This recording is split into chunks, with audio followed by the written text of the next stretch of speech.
नाज़रीन, थाणो बुलाखान में कोहिस्तान में मलेरिया ऐं गैस्ट्रो ते ज़ाब्तो न आयो आहे। वधीक हिकु ॼणो फ़ौत थी वियो आहे। ब्रेकिंग न्यूज़ वाक़िदासीं थाणो बुलाखान मां कोहिस्तान में मलेरिया ऐं गैस्ट्रो ते ज़ाब्तो न आयो आहे। वधीक हिकु ॼणो फ़ौत थी वियो आहे। ॻोठ सालेह मोहम्मद वासी शागिर्द मोहम्मद राशिद पालारी मलेरिया विखे दम ॾिनो आहे। बिल्कुल नाज़रीन, थाणो बुलाखान खां इहा ख़बर अवां ताईं पहुचाइण पिया। कोहिस्तान में मलेरिया ऐं गैस्ट्रो ते ज़ाब्तो न अची सघियो आहे। वधीक हिकु ॼणो फ़ौत थी वियो आहे। ॻोठ सालेह मोहम्मद वासी शागिर्द मोहम्मद राशिद पालारी मलेरिया विखे दम ॾिनो आहे, जॾहिं त फ़ौतुनि जो अंग वधी 31 थी वियो आहे। ख़बर अवां ताईं पहुचाइण पिया। थाणो बुलाखान खां कोहिस्तान में मलेरिया ऐं गैस्ट्रो ते ज़ाब्तो न अची सघियो आहे। वधीक हिकु ॼणो फ़ौत थी वियो आहे।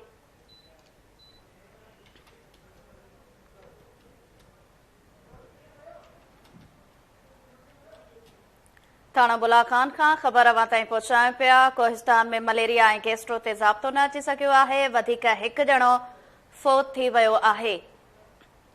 ब्रेकिंग न्यूज़ वाक़िदासीं थाणो बुलाखान खां कोहिस्तान में मलेरिया ऐं गैस्ट्रो ते ज़ाब्तो न आयो आहे। वधीक हिकु ॼणो फ़ौत थी वियो आहे। ॻोठ सालेह मोहम्मद वासी शागिर्द मोहम्मद राशिद पालारी मलेरिया विखे फ़ौत थी वियो आहे, जॾहिं त फ़ौतुनि जो अंग 31 थी वियो आहे।